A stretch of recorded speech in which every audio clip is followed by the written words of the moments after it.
LegalizeFreedom.com. Why are we here? Where do we come from? Where are we going? From the nature of reality to the future of humanity.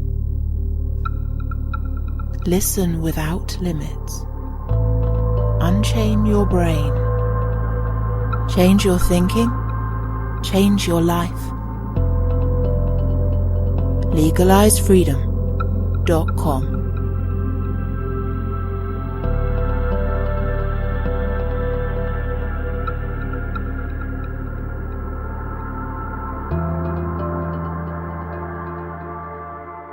Greetings and welcome once again to LegalizeFreedom.com. I'm your host, Greg Moffitt. Beginning in August 2020, Freedom from Fear is a free-form discussion series taking the title as its starting point. In this episode, Kingsley, Dennis and I explore fear as a response to an increasingly chaotic world. As mainstream explanations for global events increasingly ring hollow, millions of people are struggling to comprehend what's happening to their lives. The resulting confusion and distress can cause us to close up and shut down, mentally and emotionally. Cognitive dissonance can narrow our perceptions and trigger feelings of helplessness and hopelessness. Stepping back from the chaos and taking a wider view, however, can help us break out of destructive cycles of reacting and overreacting and place our fears in perspective. Hi Kingsley, thanks for joining us once again today on LegalizeFreedom.com. Thanks Greg, thanks for inviting me to speak with you again. Today Kingsley, we're on episode 2 of a new slightly more informal series that I've started, and it's entitled Freedom from Fear. And I'm going to talk a little bit about that for listeners who didn't catch the first one, just where this is going and what inspired it. Before we start, just briefly let the newbies know a little bit about your background and work. Yes, sure, Greg. My background, I was teaching at university, first in literature and then in sociology. I've taught and worked in universities abroad and in the UK. My final years at university were teaching at the Lancaster University. Then I decided to go solo and to be a freelance writer and researcher, and looking at social patterns of change, and especially tied with consciousness and how social patterns and consciousness thinking patterns are aligned. And so I've been looking at those things for the last decade, really. The last 10 years I've been putting out articles and books to examine that, and looking at, as one book was called, The Struggle for Your Mind, how we are, kind of tied in with these thinking patterns, and looking at the transition of how the world's changing through systemic change. And the final work that I put out was called Healing the Wounded Mind, Mass Psychosis of the Modern World and the Search for the Self. So really my journey has been to really investigate the world around me and how our minds, our hearts and our own living patterns are all intertwined. So it's really an integrated perspective, and I've tried to live that way and live close to the land. You know that I live in southern Spain, grow my own vegetables, and try as best as possible, Greg, to live a balanced life in all its forms. So that's a brief roundup. Okay, so this idea of mine, freedom from fear, now that came to me quite recently, and it was just 3 words that popped into my head when I was daydreaming or whatever it was, just looking for inspiration. And I thought, okay, well that sounds like a thing, what can I do with that? And it came from, I guess, a subconscious response within me to what's going on in the world at the moment. We're recording this at the end of August 2020, and the coronavirus pandemic and all the attendant chaos is still unfolding around us. And there is tremendous fear at the moment, and it seems to be the predominant emotion, the predominant symptom in all of this actually is just people are afraid for all sorts of reasons, whether it's of the virus or what's happening to their livelihoods, worries about the future, where all this is going, loss of freedoms. I mean, the list is almost endless. And so the idea here is that with people like yourself, we're just going to have a free-form dialogue, taking freedom from fear as our starting point, with the object being, if there is one, that perhaps some of our thoughts and reflections and ideas and musings might be of some value to people struggling with fear in their lives, or just worried about what lies ahead, whether it's practical tips and advice, or whether it's something a bit more, abstract and esoteric. But things that may prove useful for people on the journey here that we're all on. From me personally, my personal relationship with fear has always been one of that beyond a instinctual fight or flight survival reaction to something that is not something that no one enjoys feeling afraid, but it's something that I've actively tried to have control over, not to suppress as such, because that can be dangerous, but to move away from, to always be striving to master, if you see what I mean, and to see threats and dangers, be they real world or abstract or, purely within the mind, be they personal or be they public, global, whatever, to just try to see these things clearly and to understand what we should be afraid of and what we should not. And I've concluded that there's almost nothing really short of like a tiger just dropping through the roof of your living room confronting you. There's very little that actually warrants genuine fear. But at the minute, people seem to be possessed by it. And it is, as I said earlier, it's running rampant and raging, and it's being fueled wittingly or otherwise by the information matrix that we live in, everything coming at us from the media. Sure, Greg. And there's a phrase that you just mentioned, which I picked up on specifically. You talked about abstract fear. When I'm listening to you, I was thinking, well, you're right. Fear has always been with us and has been a useful part of our instinctive toolkit.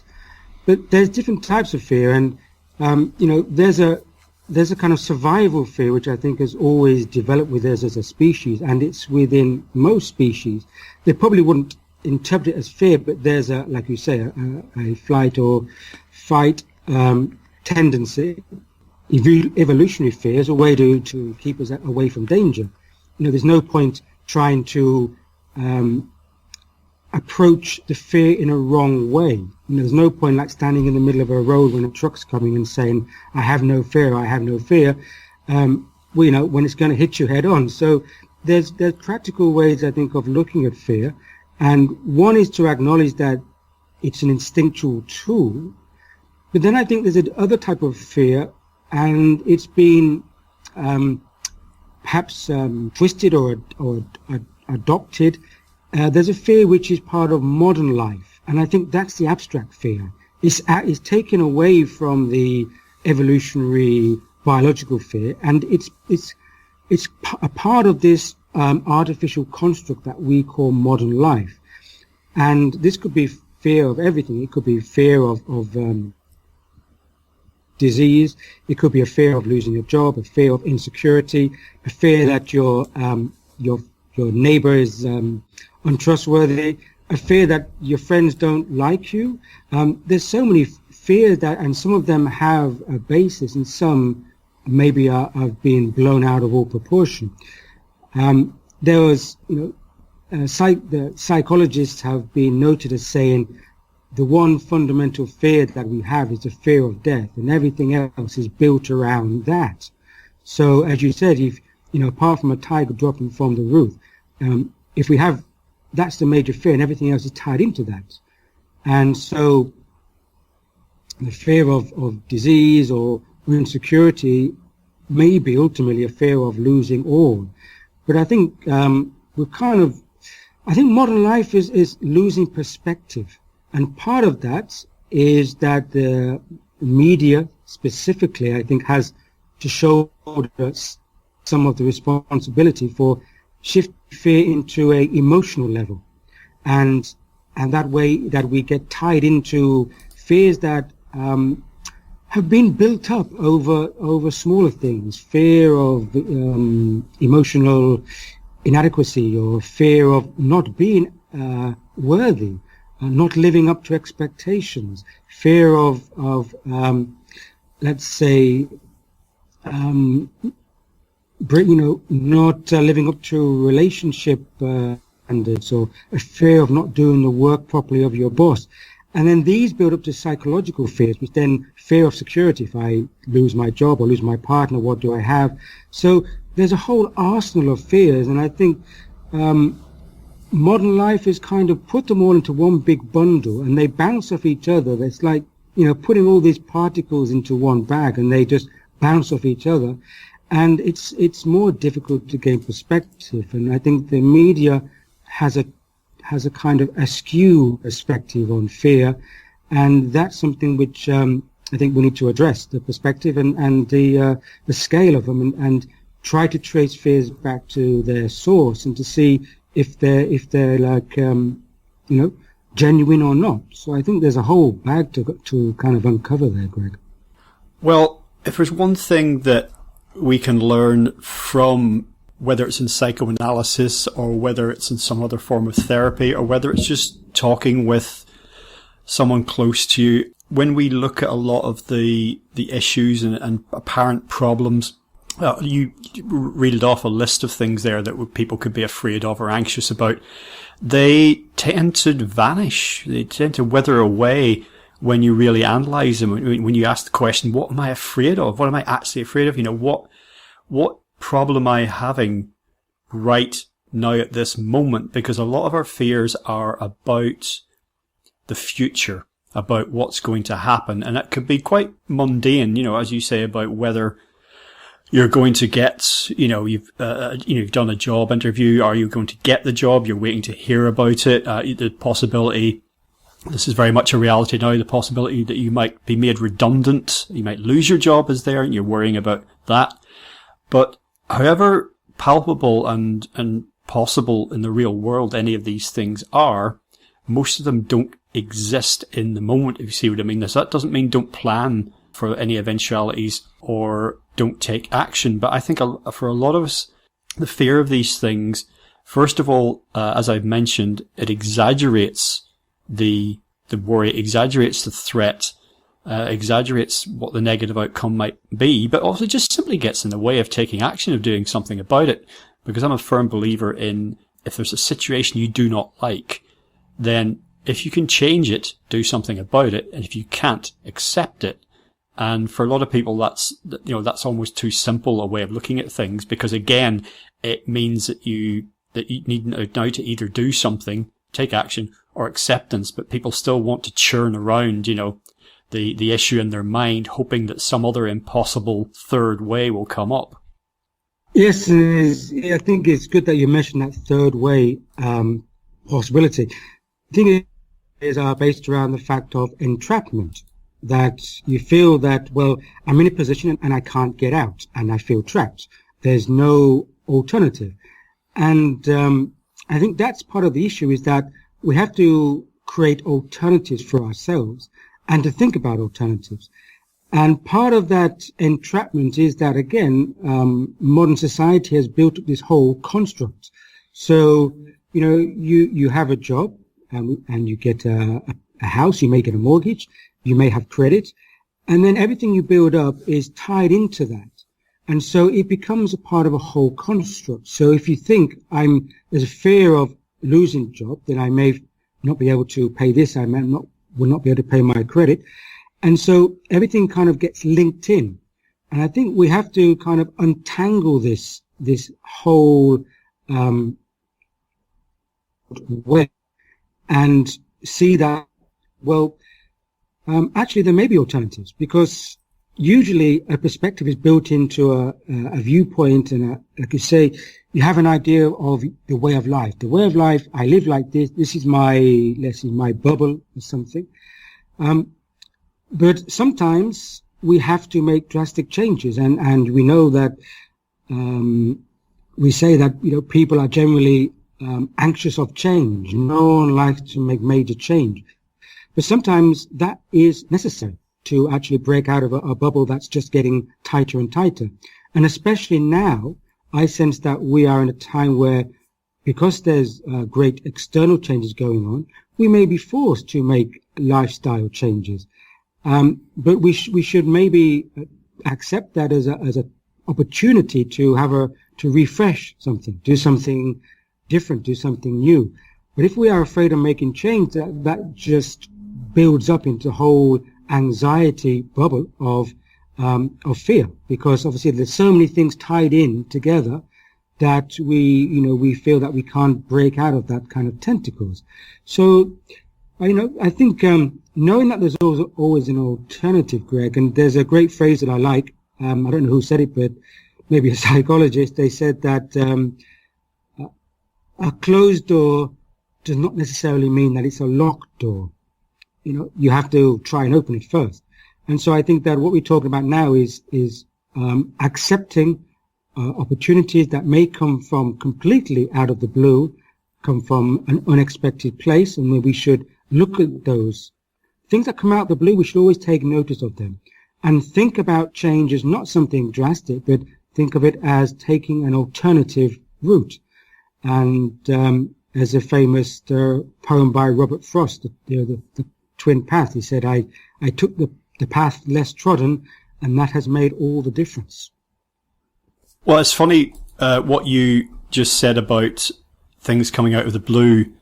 Suddenly took my mind off a tangent with regard to what I would refer to as positive mind metaphysics. Most people listening will know it simply as positive thinking. They might think of books like The Secret, which is obviously a very mainstream, simplified, boiled down package of positive thinking and in terms of making life changes. But the reason I bring this up is because one of the key aspects of positive thinking metaphysics, when you're trying to focus your will and your desire on change that you want to see, things that you want to come into your life, one of the things that we are enjoined in that to pay attention to is things that come out of the blue, unexpected things, because it's being more aware of what's going on, sometimes in the periphery of your life,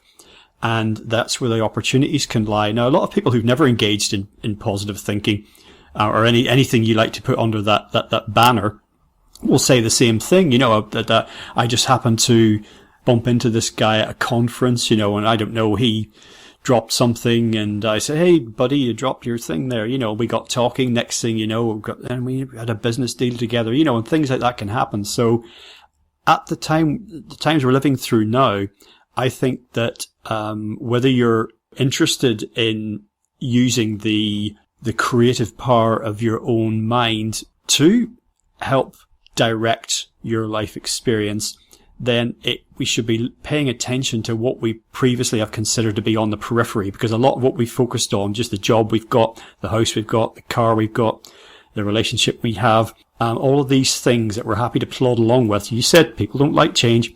It is in the periphery and beyond all of that opportunities can arise, because another well-worn cliche is to do with times of crisis and times of opportunity being one and the same. Yes, and opportunity and things out of the blue, Greg, usually come from, let's say, an awareness which is shifting away or drifting or daydreaming, let's say, awareness which is becoming expansive and breaking out of that narrow focus. And perhaps what I sense about most of us living now is that we don't realize how narrow our sense of focus is, because we've naturally built up our life around us. We have a routine, we have a rhythm, and that you get a pattern recognition, and that pattern recognition is something which stays with you and kind of entrains your mind. Just as a very simple example, you're thinking of buying a new car, and you've suddenly thought about this model that has come to your attention. And as soon as you start thinking about that model, you start seeing that car everywhere where you hadn't noticed it before. And And that's because you're shifting your pattern recognition set. And I think what happens with fear is that fear, even if we're not aware of it, fear kind of squeezes us into a more narrow perception set, and we start to close up. Same thing as if you're watching television and the news is depressing and the news is making you feel bad, you kind of close up. It's a natural reaction. Your gut closes up and you say, enough of that, I don't want it, and you switch off. So fear actually closes up the perceptions and the senses, and that then kind of snowballs into all other elements. It affects us psychologically, and then it affects all our social relations, and we don't realize how everything is connected. I think what we need to do in terms of fear is the opposite. We need to unroll ourselves, and we need to allow our awareness to drift, to get it out of the narrow perception set and start to see other things. Now, with fear, for example, comes the idea of cognitive dissonance. Is that there's cognitive dissonance is a term when there's so much uncertainty going on that the human mind can't make sense. It doesn't know, what kind of picture to make of things. There's too much contrary information, and that creates a kind of mental discomfort. And because there's too many conflicting attitudes, and that creates fear as well, because we all naturally wish for balance and to have a coherent picture. So the mind especially wants to try to create that reduce the discomfort and create the balance again. So what it tends to do is to latch on to the first answer. So if you're watching, if you're listening to news or you listen to a friend, the first coherent explanation that comes along, the mind wants to grab at it because it needs balance, but it may not be the best answer for you. So we need to kind of step back and not close up so quickly. And I think that's what I'm trying to say. I think we need to kind of not be a clam and close up, but trying to be a sponge and kind of absorb and sponge out. If that's a phrase. Is that a verb, Greg? Sponge out? Yeah, I mean, it is now. Yeah, you mentioned cognitive dissonance, and that's very important. That's something that you and I have touched upon in previous talks. And I think one of the things you're seeing now, because of the extremity of the situation that many people are going through, again, it may not be like wartime, there aren't bombs falling on people's homes yet. But for many people, they never experienced anything like this in terms of upheaval, turmoil, in their own lives and in wider society. And it's that, you mentioned kind of just going for the easy answer, the easy explanation, because people want to be able to sleep at night. It's go, please tell me what's going on. I'm so confused. People now, they're punch drunk. They've had months of contrary, conflicting information flying from all sides, conspiracy theories. I don't use that necessarily. that's sort of very bold, just matter of fact category there. I'm not trying to make any judgment call with that. And people just want the answers, like they do in any time of crisis. They want someone to tell them how things are so they can get on with their lives. But the easy cherry-picked answers now they're not working. They're not satisfactory for increasing numbers of people for all sorts of reasons. Partly because people do sense that, that there really is something not right here. Because I think that what's unfolding now is simply part of bigger meta trends that have been occurring in the world for, arguably for 200 years. But in our lifetime, certainly, the latter years of the 20th century, first part of the 21st, these great societal trends, economic trends, environmental, political. And so what we're seeing now is just the latest manifestation of that.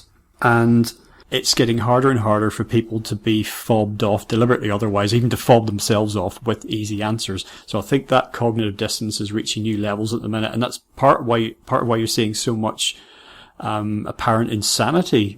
People literally lashing out. We see some of the violence that we've seen, and some of the protests that appear to be very unfocused, and it's almost a day doesn't go past now, when I apparently seem to hear about some shooting or other, usually in the States. And yeah, it is a form of collective insanity because of that cognitive dissonance, but we're being told how things are and how things are going, and it doesn't fit with our subjective experience. So that old way of doing things is no longer viable. I think, again, a lot of the problem with why people are closing down is because the information they're being given isn't actionable. It just seems to be one doom scenario after another, or one dimension of this, this overall doom scenario. Everything just seems to get worse, and the worst way to be given that sort of information is to have no response. Remember what I was saying earlier about you got a situation you don't like, you either do something about it, if you can, or if you cannot, then you accept it. And I think a lot of people feel at the minute very afraid, but they feel that they can't do anything about it, but also that they cannot accept it, and that's a bad quandary to be in. Yeah, I agree with you, Greg, and I think the primary thing here is that whatever is going on in the world, each person needs to be in their own good space, because if you're not in a good space individually, then you won't be able to you won't be able to help yourself or help others. So you rightly said there's a kind of psychosis going around, and it seems like it, and it's a kind of projection.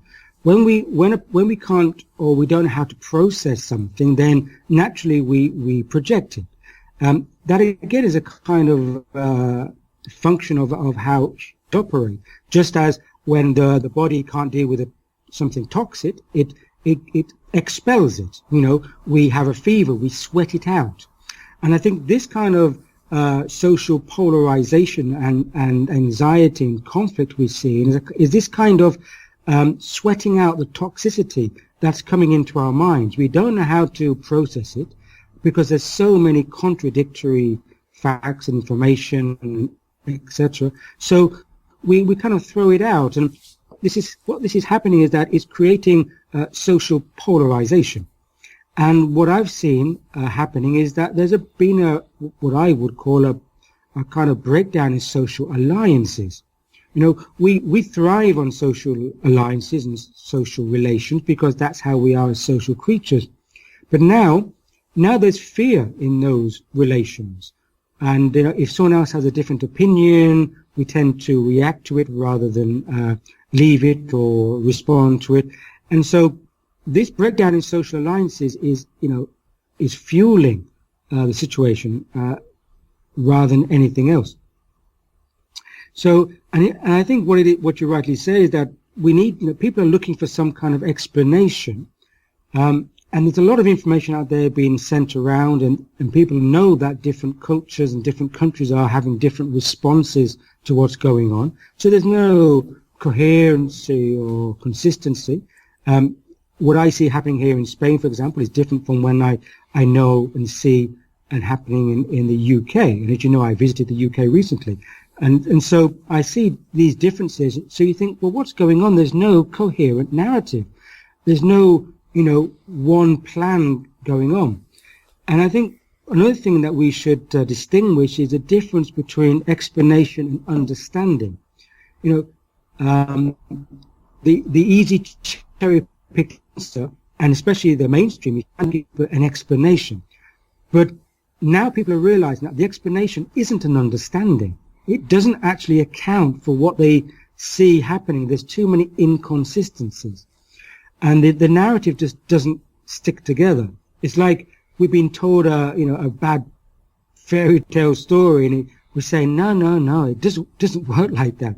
So I think now that we're into this, the end of August of this year, at the beginning of the year, people were desperate for explanations, and I think that's fair and good. Now that we've had more time to assimilate and to look at what's going on, I would say now's the time for all of us to seek an understanding, not an explanation, an understanding that works for us, that puts us in a better space, in a better place. And that may mean stepping back for a while, stepping back from discourse, not engaging with people in argument because people are, we're getting poked too easily and we're reacting too easily. And And I've said to friends and family that, let's just step back and find a space for ourselves first before we kind of get too tied up in the fray. So these are some of my thoughts as well, Greg. Yes, well, we spoke earlier about change, and people's resistance to change, and I think this is natural, particularly in the modern world and in developed societies where stability really has been the mantra, and if there is change, then it is a positive change, like more comforts, benefits, circumstances of life improving as we go along. And the biggest change of all, moving beyond this life, again, just remaining absolutely taboo. And you said at the top of the hour, about what it's all boiling down to, human fear boiling down to fear of death. That's a conclusion that I came to in episode 1, and it's something that I've spoken about again and again, year after year. And this is one thing now, I think, with the virus itself, whatever you think about the threat it actually poses, the ultimate threat is death. And we're being, I think, enjoined yet again to get a more constructive, meaningful relationship with our own mortality. But to finish my point about change, that is being foisted upon us now. Some of it, I would say a lot of it unnecessarily. By that I mean the wholesale disruption and destruction of economic life. Now, I do question whether that's proportional, but the fact remains it's happening, if you see what I mean. So what I said earlier, can you do something about it? Can you just accept it?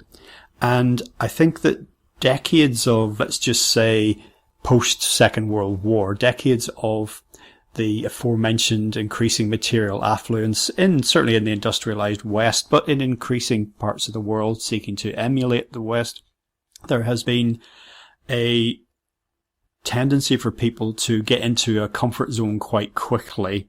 There used to be a time when there were jobs for life, relationships for life, absolutely nothing wrong with that, but that's been more in flux as well. And just a degree of certainty about your existence, your material existence, how that's going to be and what you can expect. And certainly chaotic upheaval and constant change is not something that media and advertising has been selling to us. That's not good. And even though increasingly chaotic change and upheaval have been some of the hallmarks of the early 21st century, I think it's only now that people are having their faces slammed into the wall of change, if you know what I mean, because so much of it, particularly in the environmental situation, again, whatever your personal beliefs and ideas are around that, a lot of what has been coming down the line at us, people have been able to ignore for other reasons. For example, you can ignore economic problems, you can ignore environmental problems as long as the day-to-day tap of bounty and resources in your life remains on, that's flowing. And I think now what we're seeing, whether it's people becoming unemployed, all sorts of reasons, just the general societal upheaval, this has been dangled in front of our face, that the life that you were sold, the life that you were told that you could have, that you deserved, that was yours, even if you'd never experienced anything like that before, it was coming. Just think of all the billions of people around the world who said, cars and televisions and all that's coming, just wait, trickle down, that we might actually be looking at a situation where that is no longer the case. And I've never seen a sort of whipsaw reaction like the one I'm seeing now to people, on the one hand, desperate for a return to normal, quote unquote, if you see what I mean, just to go back to what they were doing before, however vaguely unsatisfying it actually was, to get back to that, but also the dawning, even perhaps subconscious realization that it might just be different this time, that maybe we might actually see some changes unfold during this crisis that they might just be, episodic, for example, really that the second half of your life and of my life might be quite different to the first half. And if we have children, maybe they won't recognize the lives that we had as children. That concludes part 1 of our interview. Part 2 will be available soon in the subscribers area at legalizefreedom.com. legalizefreedom.com